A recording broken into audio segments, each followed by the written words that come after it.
With the 2024 presidential election heating up, all eyes are on the battleground states where every vote counts. In this high-stakes showdown between Trump and Harris, it's not just where the votes come from but who's voting that could tip the scales. Today, we're diving into the demographics that matter, from suburban families to Gen Z and key communities shaping the future of America. If you're ready to understand the real drivers behind this election, stick around for insights that could reveal the next president of the United States. Don't forget to subscribe, and let's dive in. North Carolina. Suburbs Harris, rural Trump. A growing population of voters with bachelor's degrees, who typically back Democrats, coupled with the leftward shift among suburban voters, is widely credited for North Carolina's newfound swing state status after years of being a reliably red state.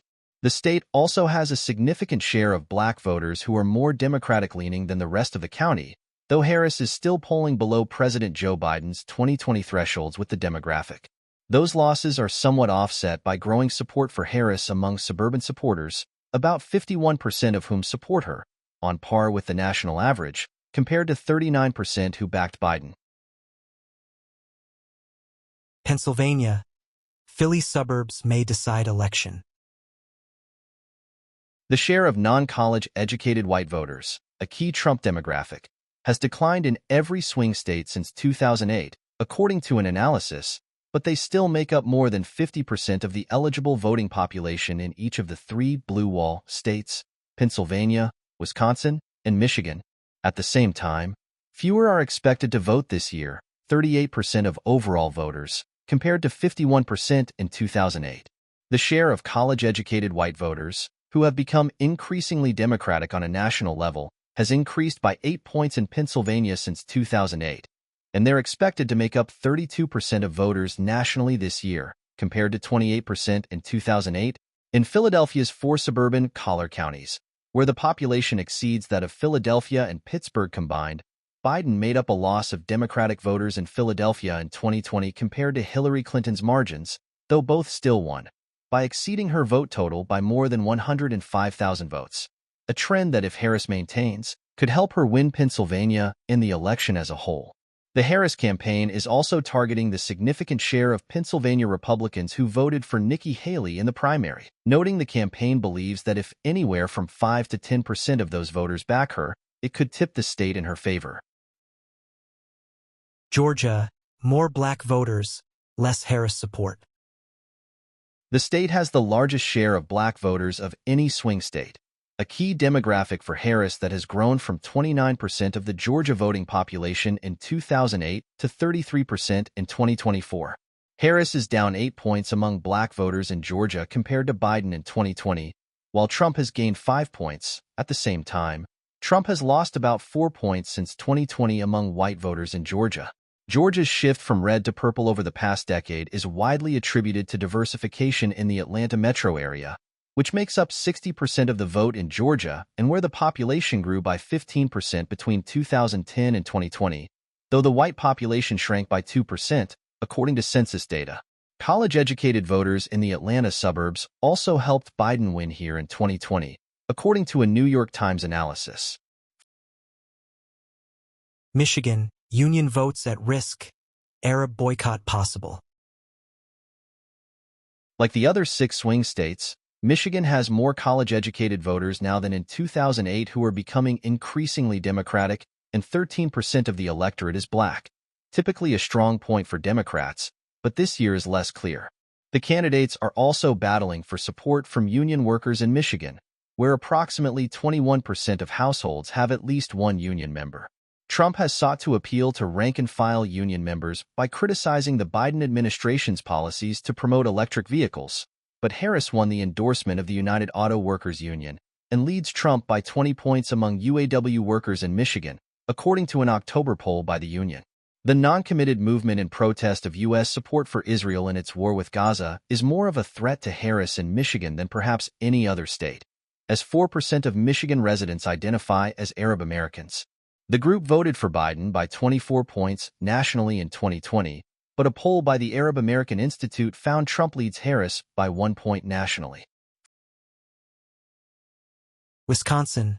Rural voters shift toward Democrats, urban areas right. Wisconsin stands out as the widest of all 7 swing states, presenting a complex political landscape. In recent elections, rural voters in the state have shown a notable shift toward the Democratic Party, although they still lean heavily Republican. This trend is interesting, especially when compared to rural areas across the nation, where the Republican influence remains even stronger. Meanwhile, urban areas in Wisconsin have also moved to the right, yet they continue to support Democratic candidates by significant margins. In the suburbs, voters now exhibit a preference for Kamala Harris, despite the fact that Trump won the suburban vote in 2020. This evolving political dynamic highlights the shifting allegiances within different voter demographics in Wisconsin. Nevada, Latinos shift right, Union backs Harris. Independents and Latino voters are hugely important in both Nevada and Arizona, and both groups have grown in size in recent years. The share of Latinos in Nevada increased by 24% between 2010 and 2020, according to census data, while its white population shrank by 11%. While Harris has a 14-point advantage among Latino voters in Nevada, it's the lowest lead for a Democrat in the 4 most recent presidential elections. The number of independent voters not registered with either party now makes up the largest share of voters in Nevada, mirroring national trends that show the share of adults who consider themselves independents, 43%, has reached a record high, and they lean slightly Republican. The Culinary Union, the state's largest union, has endorsed Harris, who has echoed Trump in vowing to eliminate taxes on tips, which could draw votes for either candidate, though Trump was the first to float the proposal and has promoted it heavily in Nevada. Arizona, Latino voter population doubles. The share of Latino-eligible voters in Arizona has more than doubled since 2000, now comprising 25% of the population, according to the Latino Policy and Politics Institute. This demographic shift has significant implications for upcoming elections, especially as recent polls indicate that Donald Trump is gaining traction among Latino voters. An October Marist survey showed him with a 7-point lead in this group, a sharp decline from President Biden's 24-point advantage among Latinos in 2020. Furthermore, the political landscape is shifting in Arizona, with independents now outnumbering registered Democrats, suggesting that both parties will need to adapt their strategies to appeal to this increasingly influential segment of the electorate. Thanks for joining us as we explored the key demographics that could decide the Trump-Harris race in these crucial battleground states. Every voter group, from Gen Z to suburban families, could make a pivotal difference in shaping the future of America. If you found this breakdown helpful, drop a comment with your thoughts, and don't forget to subscribe for more election insights. Stay tuned. We'll be covering everything you need to know as we get closer to Election Day. See you in the next video.